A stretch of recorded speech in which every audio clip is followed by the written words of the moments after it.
अस्सलामुअलैकुम, welcome back to Anam Sahid vlogs. कैसे हैं आप सब लोग? उम्मीद करती हूँ आप सब लोग खैरियत से होंगे। अल्लाह के फजलो करम से हम भी बिल्कुल ठीक ठाक हैं।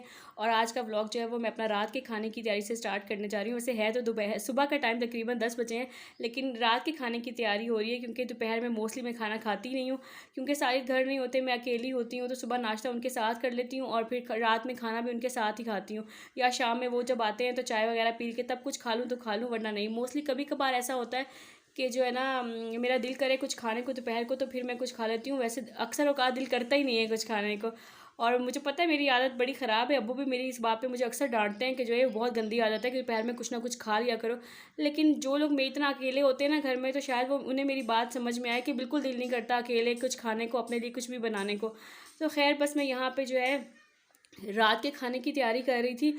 और इसलिए एक तो सुबह मैंने जल्दी बच्चे बुलाए हुए थे और आज इसलिए भी थोड़ा जल्दी हो गई। वैसे भी मोस्टली मैं तकरीबन 11 साढ़े 11 बजे तक अपना खाना बना के रख लेती हूँ, क्योंकि इसके बाद फिर मेरे पास टाइम होता नहीं है। और आप में से बहुत सारे लोग जो बहुत अरसे से मुझे फॉलो करें उन्हें तो मेरी इस रूटीन का पता ही होगा, लेकिन खैर जो लोग न्यू हैं उनके लिए मैं बता दूँ, क्योंकि उसके बाद फिर मैं पढ़ाने बैठ जाती हूँ, मसरूफ़ हो जाती हूँ, टाइम ही नहीं मिलता। और रात में जब फ्री होती हूँ तो इतनी थकी हुई होती हूँ कि फिर दिल नहीं करता मेरा कुछ भी बनाने को। और कभी कभी ऐसा होता है कि मैं ना छोड़ देती हूँ, सुबह सुबह सुस्ती आ जाती है, मैं छोड़ देती हूँ कि चलो रात को बना लूँगी। तो फिर जिस जिस दिन भी मैंने रात के टाइम शाम के खाने के लिए छोड़ा है ना कि मैं शाम में खाना बना लूँगी, तो उस दिन मुझसे शाम में थक हार के उठने के बाद बनता ही नहीं है, और फिर हमें बाहर से कुछ ला के खाना होता है। तो इसलिए कोशिश करती हूँ कि मोस्टली सुबह के टाइम बना लूँ लाजमी। और आज थोड़ा और भी ज़्यादा जल्दी बनाने लगी थी, क्योंकि मैंने साहिद को कहा था कि आप ऑफिस से भी थोड़ा जल्दी आ जाइएगा, क्योंकि मैंने कहीं जाना है बहुत ज़रूरी। तो इसलिए भी मैं थोड़ा जल्दी बनाना शुरू हो गई हूँ। तो बस ये रूटीन है, और गर्मी बहुत ज़्यादा है। और इस दफ़ा क्या हुआ, आप लोग भी सोच रहे होंगे गोभी किस मौसम की बना रही है। तो इस दफ़ा क्या हुआ कि मैं सब्ज़ी लेने के लिए जब गई ना, तो मुझे कुछ भी समझ में नहीं आ रहा था कि मैं क्या लूँ। वैसे भी अक्सर समझ में नहीं आता कि आप क्या लें क्या ना लें सब्ज़ी बनाने के लिए। रोज़ाना ये बहुत बड़ी टेंशन है कि आज क्या पकाएं क्या ना पकाएं। तो और गर्मियों की मौसम की सब्जियां ये होती हैं टिंडे, तोरी, भिंडी, और ये मैं पका पका के थक गई थी पिछले 3-4 हफ्ते से ना, इसी मेन्यू को रिपीट करती जा रही थी। तो इस दफ़ा सोचा कि कुछ चेंज कर लेती हूँ। तो मैं वहाँ गई तो गोभी बड़ी अच्छी सी मुझे नज़र आई, तो मैंने सोचा कि चलो इस दफ़ा ना गोभी ले लेती हूँ। और क्या हुआ, फिर गोभी के साथ में जितनी सब्जियाँ लेकर आई हूँ ना, सारी की सारी सर्दियों के सीज़न वाली सब्जियाँ मैं उठा के ले आई हूँ। और शायद मजाक भी कर रहे थे कि बताओ गोभी जो है वो सर्दी के मौसम की होती है या गर्मी के मौसम की सब्ज़ी है। मैंने कहा होती तो सर्दियों के मौसम की है, लेकिन चले खैर कोई बात नहीं, हम कभी भी खा सकते हैं। और मैंने जब गोभी बनाने लगी तो फिर मुझे ना एकदम से ख्याल आया कि जो मेरी सास थी ना, अल्लाह ताला उन्हें जन्नत नसीब करे। हम जब भी वहाँ जाते थे ना और आंटी गोभी बनाती थी, तो आंटी कहती थी गोभी गोश्त के बगैर अच्छी नहीं लगती, गोभी में थोड़ा सा गोश्त डाल दो ना तो वो बहुत मज़े की बन जाती है। तो फिर मैंने सोचा कि चलिए मैं भी इसमें ना थोड़ा सा गोश्त डाल देती हूँ। तो मैंने गोभी गोश्त बना लिया, और यहाँ पे तकरीबन जो है वो 2:30 का टाइम हो गया था, साहिद भी आ गए थे ऑफिस से। तो मैं बच्चों को पढ़ाने के साथ साथ ना मैंने कहा कि चले मैं जो है उन्हें रोटी भी बना देती हूँ। हालांकि उन्होंने कहा कि नहीं मैं जो है वो ले आऊँगा, लेकिन फिर मैंने कहा कि चले मैं बना देती हूँ। तो बस मैंने उनको रोटी बना के दी, उन्होंने खा ली, और साथ में मैंने खुद भी कोई 3-4 नवाले खा लिए, और मैं फिर पढ़ाने बैठ गई।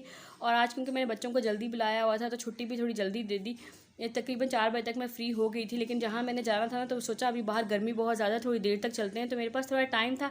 तो आज मैंने फिर एक और काम करने का सोचा। मैं काफ़ी दिन से ना चीज़ें जमा कर रही थी, और आज शादी के बाद मैं फ़र्स्ट टाइम ना केक बनाने का सोचा। मैंने कहा चले केक बनाती हूँ। पहले मैंने सोचा कि पता नहीं अगर सही बना तो मैं आप लोगों के साथ वीडियो शेयर करूँगी, पर फिर मैंने सोचा कि चले खैर कोई बात नहीं, अगर गलत भी बन गया तब भी शेयर कर दूँगी। आप भी तो फैमिली मेम्बर्स की तरह है, आपने कौन सा कुछ कहना है, और इंसान गलतियाँ कर करके ही सीखता है। तो बस यहाँ पे साहिद ने कहा कि छोड़ो इतनी गर्मी है किन कामों पे लग गई है। मैंने कहा नहीं मैं ट्राई ज़रूर करूँगी। शादी से पहले मैंने कोई 3-4 बार केक बेक ज़रूर किया था, लेकिन उस टाइम मम्मी के घर पे ना ओवन था, उसमें कर लेते थे। उसके बाद ना यहाँ पे भी काफ़ी बार मैंने सोचा है, लेकिन ना हिम्मत नहीं पड़ पाई। मैंने कहा पता नहीं मैं बना पाऊँगी या नहीं बना पाऊँगी। असल में घर में ना मैं और मेरी सिस्टर मिल के बनाया करते थे, तो मैंने कहा कि मैं पता नहीं कैसे बना पाऊँगी। मतलब वो बहुत अच्छा केक बेक करती है, बेकिंग बहुत अच्छी करती है। तो इस दफ़ा मैंने कहा कि नहीं है, मैंने कोशिश करनी ही करनी है। बस मैंने यहाँ और मैंने कोई ख़ास रेसिपी को फॉलो नहीं किया, जैसे मैं शादी से पहले बस बनाती थी ना। 2-3 मैंने 3 अंडे ले लिए, 1 कप मैदे के हिसाब से ना मैंने 3 अंडे ले लिए। अंडों को लेके अच्छी तरह बीट किया। मेरे पास पिसी हुई चीनी नहीं थी, चाहती तो मैं इसको पीस लेती ग्राइंडर में, लेकिन ना फिर मैंने कहा ऐसे डाल देते हैं, कोई बात नहीं मिक्स हो ही जाएगी। लेकिन जब केक बन गया था तो फिर मुझे अंदाज़ा हुआ कि नहीं मुझे पीस लेनी चाहिए थी, क्योंकि जो साबुत चीनी होती है, और ये चीनी भी मोटी वाली थी, तो थोड़ी थोड़ी पीसेस इसके बीच में रह गए थे। तो मैंने अच्छे से उसको भी साथ में बीट कर लिया। और ये मैदा अच्छा मेरे पास ना बेकिंग का कोई भी प्रॉपर सामान है ही नहीं, क्योंकि मैंने कभी बेकिंग की ही नहीं है। तो ये कुछ भी नहीं था, बस मैंने सारे काम जुगाड़ जुगाड़ सिस्टम से किए। तो मैंने एक दफ़ा मैदे और बेकिंग पाउडर को अच्छी तरह छान लिया था पहले, और एक दफ़ा दोबारा छान के मैंने फिर इसके अंदर मिक्स कर लिया। और साथ साथ जो है और मिक्स करने का मैंने सुना इसको ना एक ही साइड पे मिक्स हमेशा करते हैं केक को, दूसरी तरफ नहीं मिक्स करते। मतलब अगर आप क्लॉक वाइज जा रहे हैं तो क्लॉक वाइज जाए और एंटी क्लॉक वाइज जा रहे हैं तो आप एंटी क्लॉक वाइज जाए। एक ही तरीका इसका पैटर्न रखना चाहिए। कहते हैं, सुना है कि इस तरह केक बहुत अच्छा बनता है। तो मैंने बस वो डाला, मैदा वगैरह डाल के इसके अंदर मिक्स किया। फिर मैंने इसके अंदर 1/4 कप ऑयल का डाला और साथ में 1/4 कप जो है बाद में इसको अच्छी तरह मिक्स करने के बाद 1/4 कप जो है मैंने इसके अंदर दूध भी डाला। तो बस डाल के मैं इसको जो है वो अच्छी तरीके से बीट कर रही हूँ। और बीट करने में बहुत ज़्यादा मज़ा आ रहा था। बहुत अरसे के बाद करने जा रही थी ना, तो डर भी लग रहा था कि पता नहीं सही बनेगा या नहीं बनेगा। हम दोनों बहनें मिलकर बनाया करती थी ना, तो बहुत अच्छा केक बन जाता था। लेकिन इस दफ़ा ना मैं फ़र्स्ट टाइम अकेली ट्राई कर रही हूँ। उसने बहुत दफ़ा बनाया, मुझे कहती थी कि तुम ट्राई करो, तुम बना तो लेती हो, फिर क्यों डरती हो। मैंने कहा कि नहीं, और मैंने सोचा कि आज तो मैंने ज़रूर बनाना ही बनाना है ना। अच्छा, यहाँ पे मैंने ना इसके अंदर बादाम और किशमिश डाली और फिर मुझे बाद में समझ आया कि मैंने कितनी बड़ी गलती की है इसके अंदर किशमिश डालकर, और वो मैं बताऊंगी कि मैं क्यों ऐसा कह रही हूँ।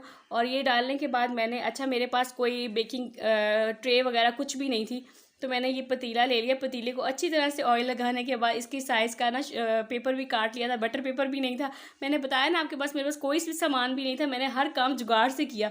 तो मैंने इसके अंदर जो है वो इस पेपर को लगा के इसको भी कर दिया और ये सारा बैटर इसके अंदर डाल दिया। अच्छा, अब आती है बारी ओवन की। ओवन नहीं था तो मैंने कहा मैं कैसे बनाऊँ। पहले जब मैं घर में थी ना तो ओवन में बनाती थी, और एक दफ़ा मैंने ना तवे पे बनाया था। मतलब तवे के ऊपर पतीला रख के उसको आटे से अच्छी तरह बंद करके, और पता होता था कि ये आटे वाला बर्तन ख़राब होगा तो बाद में अम्मी ने धोना है, तो वो मैं कर लेती थी। लेकिन इस दफ़ा मैंने सोचा कि मैं अगर आटा लगाऊँ तो इसको बाद में धोएगा कौन, वो बहुत गंदा हो जाता है। तो मैंने लिया कुकर, और कुकर को गर्म करने के बाद, अच्छा यहाँ पे ना मेरा कुकर भी छोटा था क्योंकि हम 2 लोग हैं, तो उसके हिसाब से हमारा कुकर ना छोटा सा है। तो मैंने उसके अंदर पतीला रखा और रखते रखते ना मेरा हाथ भी थोड़ा सा जल गया। तो बस रख दिया, और कम से कम जो है ना 45 मिनट के वैसे बेकिंग टाइम होता है, लेकिन मैंने आज आँच को ज़्यादा ही हल्की कर दी थी, तो मुझे कम से कम 1 घंटा लग गया इसको। और अब जब 1 घंटे बाद मैंने इसको खोला तो माशाल्लाह से ये इतना अच्छा फ्लफ़ी केक बना था, बहुत ही ज़बरदस्त और इतना सॉफ्ट सा। इसको फिर मैंने ठंडा किया। ठंडा करने के बाद जो है वो मैं इसको निकाला, और अभी मैं आपको बताती हूँ कि मैंने क्या मिस्टेक की थी किशमिश की, या ऐसा कोई और तरीका है तो आप लोग मेरे साथ ज़रूर शेयर कीजिएगा। कि जो बादाम थे ना वो तो केक के अंदर बहुत अच्छे से मिक्स हो गए, और जो किशमिश थी ना मुझे उस टाइम अंदाज़ा ही नहीं हुआ कि सारी की सारी वो नीचे बैठ गई है। और जब मैंने ऐसे केक को पलटी किया था तो सारी नीचे एक जगह पे नज़र आई है मुझे। बस ये मुझसे मिस्टेक हो गई, बाकी केक माशाल्लाह से बहुत अच्छा बना। तो अब मैं नेक्स्ट टाइम भी ज़रूर इंशाल्लाह ट्राई करूँगी। मुझे पता है कि मैंने कोई भी प्रॉपर रेसिपी को फॉलो नहीं किया। आप में से बहुत सारे लोग बहुत अच्छी भी बेकिंग करते होंगे, वो मुझे बोलेंगे कि ये तो अच्छी तरीके से नहीं बना, पर मेरे लिए बहुत ही अच्छा बना था, बहुत सॉफ्ट और मज़े का, साहिद को बहुत ज़्यादा अच्छा लगा। तो बस उसके बाद हमने किया थोड़ा सा रेस्ट करने के बाद मैं हो गई थी तैयार, और हम आए हैं आज बाज़ार, क्योंकि आज था बुध बाज़ार। तो मैंने कुछ 1-2 चीज़ें लेनी थी, इसलिए मैंने साहिद को कहा था कि आप जल्दी आ जाइएगा। तो बस हम इस टाइम बुध बाज़ार पहुंच चुके हैं। तकरीबन ये 6:30 से भी ऊपर, तकरीबन 7 बजे तक का टाइम था। और देखें इस टाइम भी लाइट कितनी ज़्यादा है। मौसम क्योंकि गर्म है आजकल कराची का, हवा तो चली हुई है लेकिन सुकून फिर भी नहीं है, कितनी गर्मी है। तो बस हम यहाँ पर आ गए। वैसे कुछ 1-2 चीज़ें मैंने और लेनी थी, और ख़ास तौर पे ना अब मुझे केक अच्छा बन गया था, तो मैंने कहा इसके हिसाब से भी मैं कुछ सामान ले लेती हूँ। लेकिन मैं जो चीज़ें लेने के लिए गई थी बेकिंग के हिसाब से, वो मुझे कुछ खास मिली नहीं। तो फिर मैंने सोचा कि चले मैं चेज़अप या किसी और स्टोर से जाके ले आऊँगी, वहाँ से तो ज़रूर मिल जाएंगी इस तरह की चीज़ें। ब्लैक वाला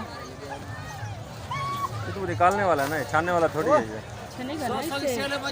ज़्यादा बड़े हैं। हाँ, वो जो मैंने आज बैटर कर, इससे बारीक जाली वाला नहीं है, इससे बारीक जाली वाला नहीं है, इससे नहीं है।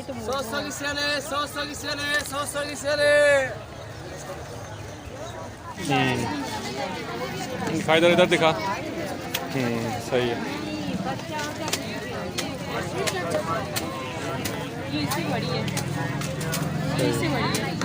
कौन सी बड़ी है?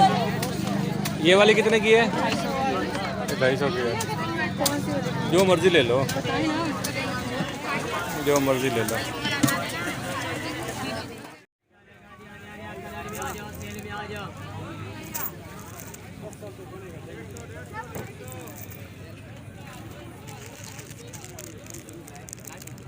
₹150 का सील लगा दिया। ₹150 का सील। ये सारे 150 के हैं भाई, सारे 150 के हैं। सारे ₹150 के हैं। अंगूठी 100 रुपये ली भाई, उधर 50 और 700 पे करे। जो घर से सोच कर आई थी लेने के लिए वो तो खैर मिला ही नहीं, पर ऐसा तो नहीं होता ना कि हम जो सोच कर आते हैं सिर्फ वही लेते हैं। बाज़ार जाओ तो कुछ ना कुछ तो एक्स्ट्रा भी लिया जाता है। और ज्वेलरी का मुझे शौक बहुत ज़्यादा है, पहनने का इतना ज़्यादा शौक नहीं है, जमा करने का बहुत शौक है।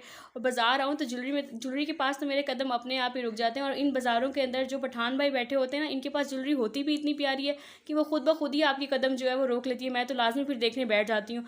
और देखने के साथ साथ फिर मैंने ना कोई एक आध चीज़ बाय भी कर ली। एक मैंने रिंग ले ली और वे इयरिंग्स वगैरह देख रही थी, बहुत अच्छे थे। प्राइसेस थोड़े से हाई थे क्योंकि इनके पास जो दूसरे स्टॉल होते हैं ना, उनके पास लोकल सी ज्वेलरी होती है बहुत ज़्यादा, तो वो थोड़ी सस्ती होती है। पर इन पठान भाइयों के पास ज्वेलरी बहुत अच्छी होती है, उसके रेट भी थोड़े से हाई होते हैं। तो मुझे ये वाली रिंग्स बहुत अच्छी लगी, मैंने इनमें से एक रिंग ले ली और बाकी मैं बस चीज़ें ऐसे ही देख रही थी घूमते फिरते। बेकिंग का सामान तो खैर जो मुझे चाहिए था, जो ट्रे वगैरह और छन्नी वगैरह, वो मुझे यहाँ से नहीं मिली, फिर मैं वो कहीं और से लेकर आऊँगी। बस ये सब चीज़ें बाज़ार में घूमते हुए ये सब कुछ देखा। उसके बाद मैंने ना एक आध सब्ज़ी लेनी थी, कुछ देखना था यहाँ से, तो बस वो चीज़ मैंने ली। और उसके बाद हम फिर बाज़ार से निकल आए क्योंकि बहुत टाइम हो गया था हमें, तकरीबन मेरे ख्याल में आधा घंटा तो लग ही गया था।